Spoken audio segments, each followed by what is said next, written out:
I've made this statement many times that Iran doesn't want to end this war until they inflict enough damage to deter any future war. But it's hard to really tell how much success, though, the US is having. Obviously, CENTCOM will put out reports that they've destroyed, or especially Israel, 70, 80% of the missile launchers. Iran would say, no, that's not the case because they have them on the ground. Seeing the amount of bombs that were dropped on the country, the amount of targets that were hit as well, and how the amount of missiles being fired have dropped significantly, even more than the 12-day war, about 95% drop. Is it fair to say that their missile launching capabilities have been degraded, but their drone manufacturing capabilities are still there, and that is their best bet to keep the Strait of Hormuz shut, to keep striking the Gulf, as we're seeing right now with the alert I just got? We saw the Oman, one of the ports in Oman that was burning today. I'm sure you've seen that. These type of scenes you don't expect to see in the Gulf, and they continue to achieve that through their drones. They don't really need their missiles in today's age. No, I don't agree with that. I think that they have undoubtedly lost launchers. The dramatic degradation that you're talking about, I question, because every time somebody talks about the degradation, they launch Khorram Shah 2 or 3 missiles with 1,000-pound warheads that then devastate the target wherever it is. I think what you're seeing today is that they have very precise weapons. If they fire at something, they're going to hit it. It's the exact opposite of what President Trump said the other day when he said, well, they're not very accurate. Nothing could be further from the truth. They're extremely accurate. And they don't have to fire as many missiles as they previously did to reach the target. And remember, they also fired a lot of missiles at the beginning of this thing in order to deplete the arsenal of anti-missile missiles, which were in Israel and the Gulf Emirates and states, as well as with the Navy at sea. And I think they've succeeded. I mean, I'm sure that we are getting close to the bottom. This is before we reload in great numbers. We started, I think, with roughly 8,000 missiles.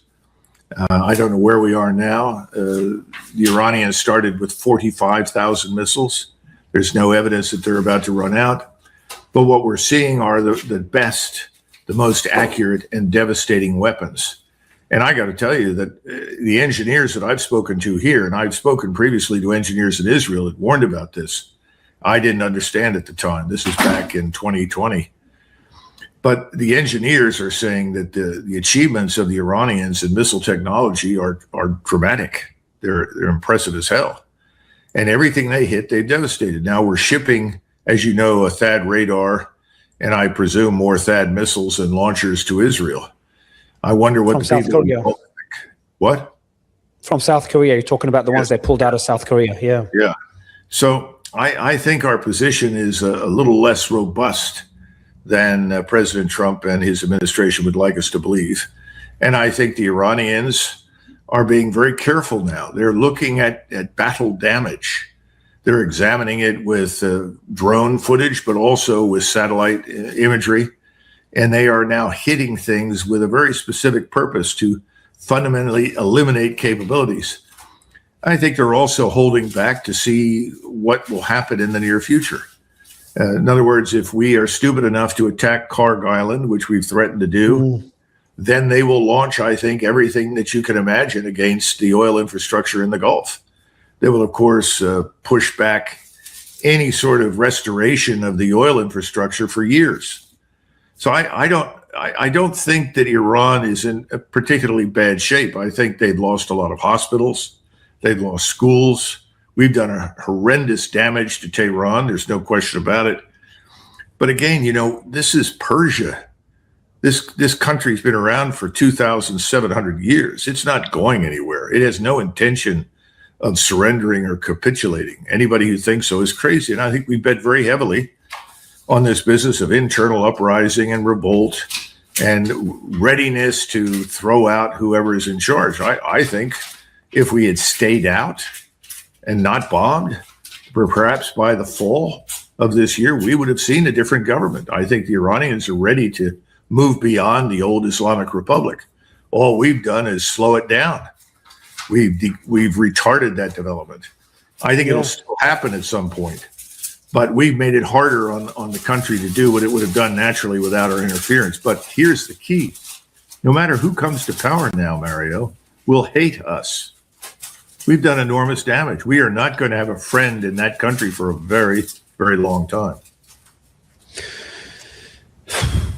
So then we're kind of at a crossroad right now. It seems that we're at a fork, or Trump is at a fork right now. Either he seeks an off-ramp, which I think based on his speech, based on the way I've seen him think and act with Venezuela and tacoing in other instances, China, Greenland, I think he's wise enough to seek an off-ramp and not admit defeat, but also twist it into a victory somehow. We've destroyed their nuclear program. We've destroyed their missile capabilities. But I've been the optimist for a while, even when we had a discussion after the 12-day war, and I'm like, this is not going to happen again. You told me it will.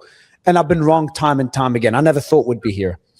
And the alternative that's being talked about is boots on the ground with a focus on Karg Island, which is where 90+% of the refining of Iranian oil happens. It just sounds disastrous to me with my limited experience. How would it look like if that does move ahead? Is there any scenario where boots on the ground makes sense in any way whatsoever? No, not for us, not for the United States. Absolutely not. And Mario, we haven't got the so-called boots to send. Today's United States Army is a fraction of its former self. If you go back 30 years, 32, 33 years, we had 800,000 men in the Army. We were able to put 300,000 on the ground in Saudi Arabia and Kuwait. We can't do that now. We don't have those forces. And remember, those forces also included Marines.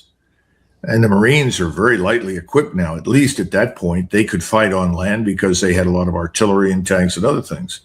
And then finally, you got to remember that we're not really equipped, trained, or prepared for the kind of warfare that we would confront. All you have to do is take a look at Eastern Ukraine and see how warfare has profoundly changed to understand that any ground force is likely to be paralyzed unless it can gain control of the space above it. And that's a very difficult process. How do you annihilate, stop, and neutralize all of these drones that fly all over the place all the time, from the very smallest that carries perhaps a grenade to the very largest? We're not prepared for that. So if we were trying to do something like this, it probably wouldn't work out very well for us. I keep trying to get people to understand something else. They just don't get it. Today's satellite-based intelligence, surveillance, reconnaissance capabilities, together with the collection devices that we have that are in the sort of terrestrial environment, mean that your opponent has pretty much persistent surveillance of everything on the ground that you do. That's very important. And because it means that, let us say we decided, well, we're very clever, we'll land on the Syrian coast. Because that's closer to, say, Iran. We don't have as far to march and move and so forth. Well, by the time you picked the harbor and started to bring in ships with equipment and brought in troops, you would be targeted with these missiles. They would do enormous damage. They'd kill thousands of men. In other words, how do you get out of the gate? You can't repeat what you did in 1990 and 91, this slow, ponderous buildup. It's not going to work. And then, despite the fact that I'm going to sound like a broken record because I'm sure everybody else has said this, the notion of depending exclusively on air and naval power to achieve enduring strategic outcomes is absurd. I mean, we've been through this so many times, it doesn't work. All you do is normally make things worse, and I think that's what we've done. Now, the key thing, though, for you and for me and for everybody else to understand is something that Professor Morandi said recently. He said, we do not support the status quo. We are not going to live with the status quo. We will not live with an existential threat from Israel. We will not put up with countries across the Persian Gulf who are providing access, support, and assistance to our enemies. This is unacceptable. We need to understand that, because what he's effectively saying, Mario, is when this war ends, people like me who are Americans are out. We are not going to be allowed to reset bases in the Middle East. We're not going to be allowed to stage military power in the Middle East directed at Iran or anybody else. It's not going to happen. How can we accept that? I think we can accept it very easily because I have a different perspective. I think the world is better off when we're not basing troops on foreign soil. I've never liked it. I think it's a bad idea. I'm happy to get out. But in Washington, where everything is mortgaged to vanity, especially with the president, how does he accept that without saying, well, we've been defeated?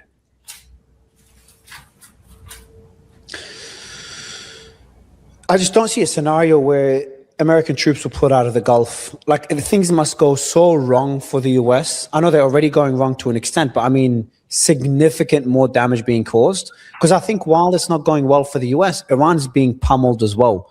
You know, we're seeing over 5,500 targets struck, and Israel's kind of taking it to another level. They've struck their oil facilities. You saw the acid oil rain, which is just, I don't know how anyone in the world is okay with this, but there's something that Israel did, Colonel, I want to get your thoughts on. And they struck an Iranian desalination plant, a water purification plant. That was very bizarre for me because Iran doesn't really need it. They've got over 30 of them. They've also got a lot of rivers. They've got a lot of sources for water. The Gulf need those desalination plants. And if Iran responds in kind, which they've done previously, and they've already struck, I think, one in Bahrain or Qatar, if they strike desalination plants in the Gulf, then we're in a pretty scary situation where they could start to choke off the Gulf from a necessity, not a nice to have, but a necessity for the people there. My question to you is, why did Israel strike the oil depots? Why did, without American approval, according to reports, why did they strike a desalination plant in Iran? And why did the Jerusalem Post put out a false story and piss off the Emirates by saying the UAE is striking Iranian targets when the UAE was not doing so and there was no reports of them doing so? Is it the obvious? I know I'm asking kind of a rhetorical question. Is Israel just trying to drag the U.S. in a prolonged war? And to what extent? Oh, I think that's very true. I think they would like to have us in a state of perpetual warfare with the enemies of Israel. That's their view. But you need to come to terms with the reality. The Israelis don't care about anybody in the Gulf. They could care less. They don't care about anybody who is not a Jew. Let's be frank. This is the state of Jewish supremacy. This is a war of Jewish supremacy. How many times do you have to listen to someone like Netanyahu or Ben-Gvir or a host of other people tell you that? At some point, you have to take people at their word, believe what they are saying. And they don't give a damn about us. We are only useful insofar as that they can employ our military power at will in support of their goals. Is it in our interest to destroy the Iranian nation state? No, we have no interest in that. Why would we be interested in doing a thing like that? We want to trade. Trade is the lifeblood of our nation. We are a commercial state. We're not some sort of totalitarian Soviet Union that walls itself off and then tries to impose new communist regimes in other states. That's all nonsense. Israel is interested in one thing, Israel.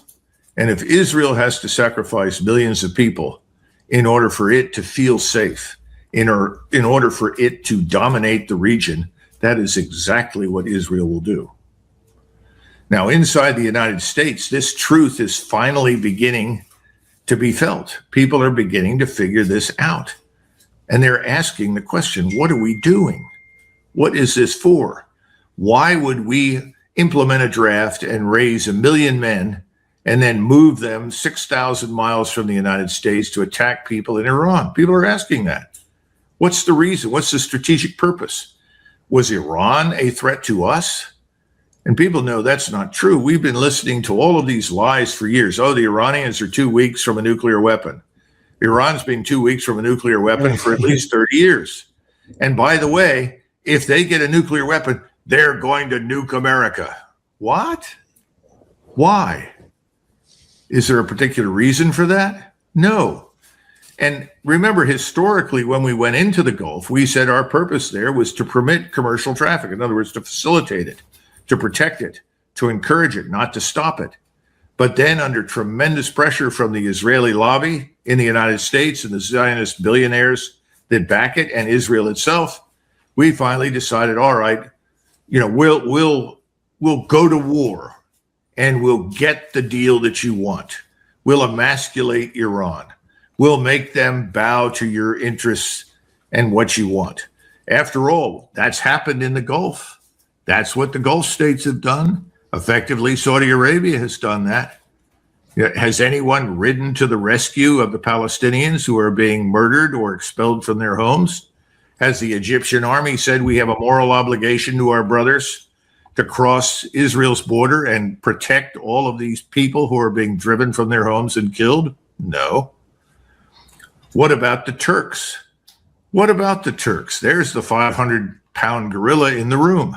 The largest army in NATO, a powerful state, supposedly Muslim, supposedly feeling solidarity with Muslims everywhere. And what have they done?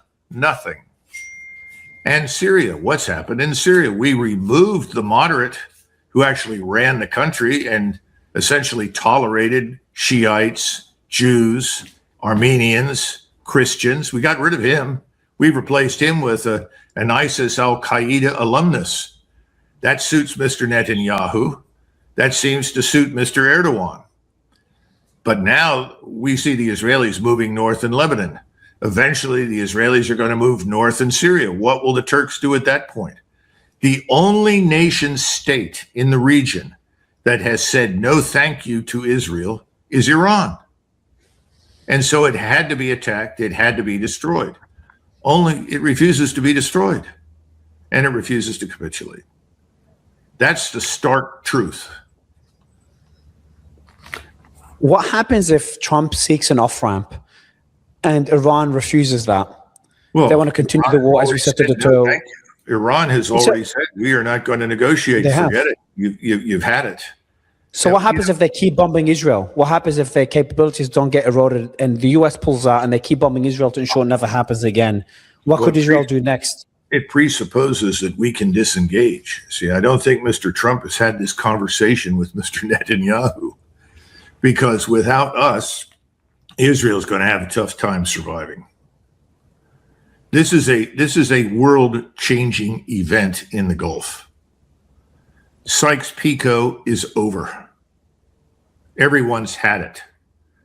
And the Muslim people who live in all of these countries have had it, even if they're elites who are wealthy and enjoying the good life don't necessarily agree with them. The truth is the vast majority of Muslims, Arab, Turks, and Persians have had it.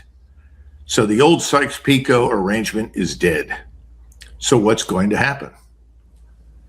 I don't think we can just arbitrarily disengage. We're going to have to come to terms of some kind, and I think we know what those terms are. Iran is going to say, America out of the Gulf.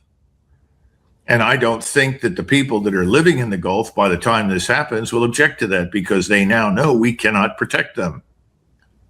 Have you been protected by the United States Armed Forces? No, we can't do it. We cannot protect them. We can't even protect Israel, although we're doubling down on trying to do that with everything that we've got. By the way, if you're in the GCC, you're watching where all the missiles are going, where all the radars are going, and the assistance. It's all going to Israel. It's not going to them. So what are we going to say? Are we going to say, no, we're going to stay in Israel, or excuse me, we're going to stay in the Gulf in perpetuity, and you just keep on bombing? I don't think so. Remember, there is this entity out there called the American people, the American electorate. They're not interested. Yeah. They don't want to stay there. They don't buy into this. What about the rest of the world? I mean, even if everything stopped right now, how long would it take to get the oil back online? Yeah, that's a very good point. Very important point. This is going to take a long time.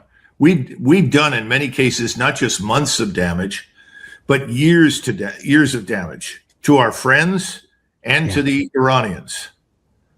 So I think we're going to have to face something. We're going to get a term like that, get out of the Gulf. So who's going to preserve access to the Persian Gulf? Well, the United States Navy hasn't done that. Do you think the United States Navy is going to sail into the Gulf right now with precision-guided missiles and drones and everything else? They'd be foolish and stupid to do so. Every time it looks like they're threatened, what do we do with the Navy? We sail away, hopefully out of range. I mean, naval forces are vulnerable. We're not stupid. We know that. So how do you handle the Persian Gulf and the Straits of Hormuz? I think you eventually have to settle on an international treaty that is guaranteed by China and Russia and India and Japan and Korea and the United States. In other words, we all agree that this is an international waterway. No one can block it. No one will block it. Eventually, we'll have to do something like that. So what else are we going to have to do? What about Mr. Netanyahu and his government? Is Iran going to stop fighting just because we tell them we don't want to fight anymore? Or are they going to say, we're not going to live with an Israel that's governed by this man Netanyahu and his party? We want regime change in Israel. What are we going to do about that? I mean, listen, this is where we're headed right now, Mario. People need to understand this because it's as we say in America, put up or shut up. Either you commit all the military power of the United States against Iran and its current position in the Persian Gulf, and that includes the use of ground forces, or get out.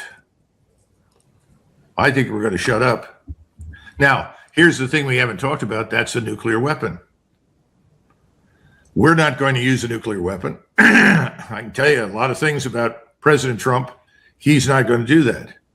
He is justifiably opposed to that. He sees that as the worst thing that could happen. And he's right, it is. Because once you use it, it normalizes the use of the weapon. The Russians, the Chinese, the Pakistanis, the Indians, all of the nuclear powers will not respond positively to that development. That could have terrible consequences for Israel. Terrible consequences. They're the ones that are most likely to turn to the use of the nuclear weapon, not us. And my concern from the very beginning, and still is, that Mr. Netanyahu has more authority over us than President Trump has over him and Israel. And that's because the Congress and the White House and the financial sector and media are all ultimately tied to him. The Zionist billionaires that support him, bankroll him, are going to keep him in a position of power over us if we allow it. And Mr. Trump is in office because of them. And there are people on the Hill that are there because of them. So how do you disengage from this war, excuse me, without risking a serious breach with Israel? And what that could mean here inside the United States for the political leader who does that. I don't know. I don't know the answer to the question. But I don't see any evidence that the Iranians are going to change their views and their demands. If anything, this war and the damage we've done has reinforced it and stiffened their spines to the point where they will not bow. Ironically, as while we're speaking, there's a barrage of 100 rockets, according to Israeli outlets, fired by Hezbollah. I remember the first time we chatted, it was during the war between Israel and Hezbollah. We met in Washington, and we're talking about Hezbollah being completely destroyed back then. Well, they just fired 100 rockets now while you're speaking. And that comes after I got the alert of an attack on the UAE. Now, the FBI also warned, according to ABC, that Iran could retaliate by launching drones to the West Coast. Not sure how much truth there is to this or whether that's within their capabilities militarily. I don't think maybe so. Actually, I don't think so because I think the Iranians know that the American people are not necessarily supportive of this war. And if you know that, why would you provoke them and cause casualties and injuries to us in the United States? So I don't think so. We're talking about Israel using a nuclear weapon, the whole Samson protocol, as a way to keep, to maintain their survival. But there's also fears that now Iran is more driven than ever to develop their own nuclear weapon. The leader that had a fatwa against developing nuclear weapons is dead. His son, who lost his, Mujtaba lost his father, his mother, his wife, his son, his niece, his, I think, brother-in-law, his multiple family members that he lost. Plus, he was injured in this attack. Plus, he was already considered more radical or more critical of the US before all this happened. And now he's the new supreme leader. Wouldn't Iran be more committed to develop a nuclear weapon now as the only possible deterrence from this happening again? And then wouldn't you have, first, is that a scenario that's possible? Wouldn't that make the Middle East even more dangerous? Because now Saudi would want one, and then the dominoes will start falling with other countries want to arm up. I think the lesson of this war is very important, and that is that if you do not have a nuclear weapon, you are always vulnerable to attack by the United States of America. That if the America doesn't like your country, doesn't like your regime, doesn't like your society, and feels that it wants something different, then you can be invaded and destroyed. Now, you can't invade Iran at this point. That's nonsense. You just look at the 1,000 miles from one end of Iran to the other. Look at the terrible terrain that you'd have to cross. That's not going to happen. But I think everybody is now going to turn around and think twice before they do not invest in a nuclear weapon. I think the tendency will be to do that. And I agree with you. I think there are probably voices in Iran who are now saying, damn it, this would not have happened to us had we had nuclear weapons. But that's a question they have to address.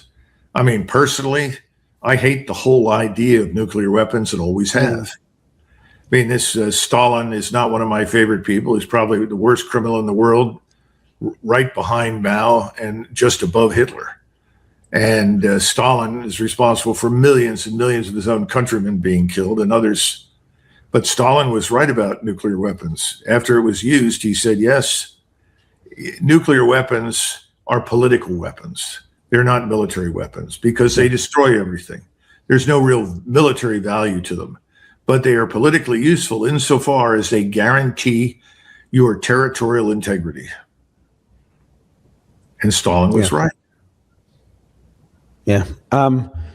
There's another report that came out yesterday, multiple reports. I'm going to play the video in the meantime of the barrage of rockets that's flying towards Israel, just flew towards Israel just now from Hezbollah, which were meant to be completely eradicated.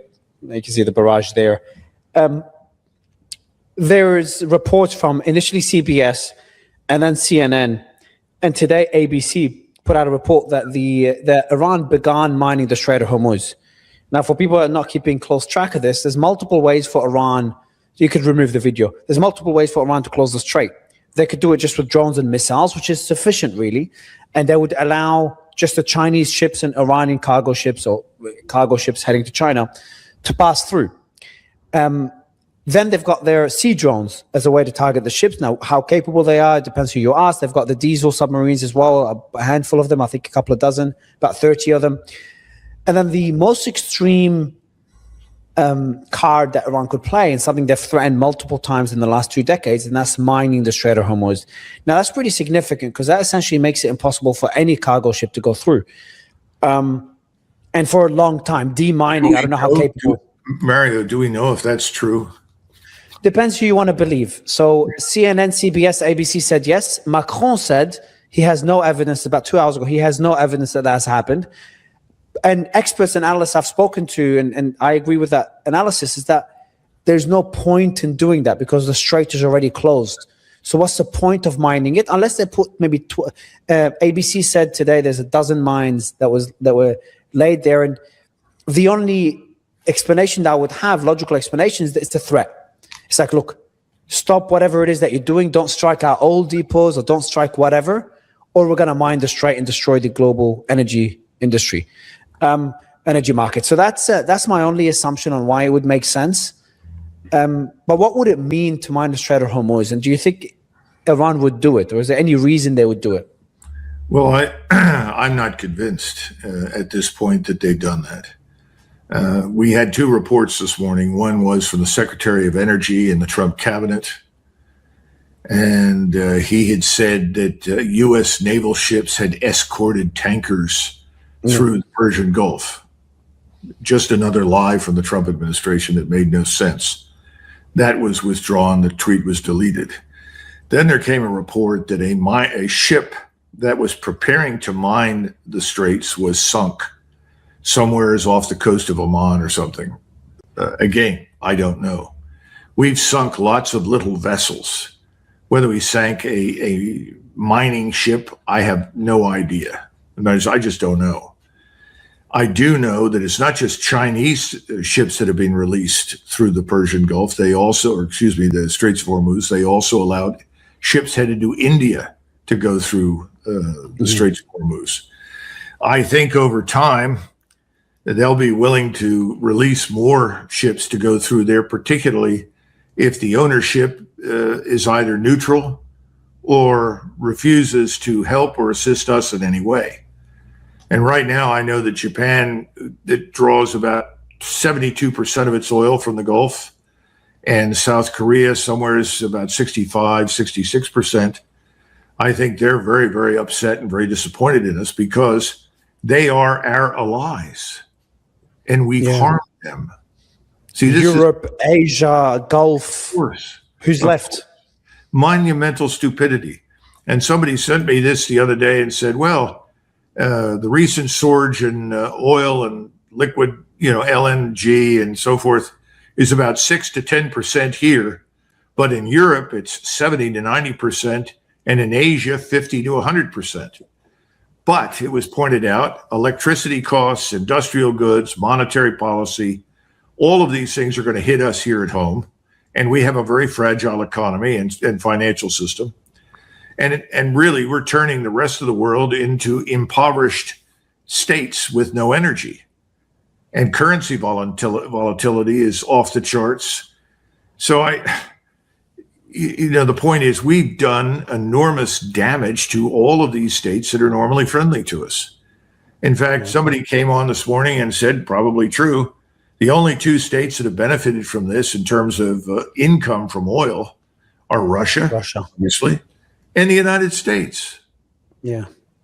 So I don't... Especially when it comes to gas, Europe is screwed the most, again. And I really think... Europe. This is more evidence for the absence of any strategy. I wrote something, it's on my Substack, where I insisted when war without strategy is war without end. That's our problem. We had no real strategy, and we established what were really unattainable objectives.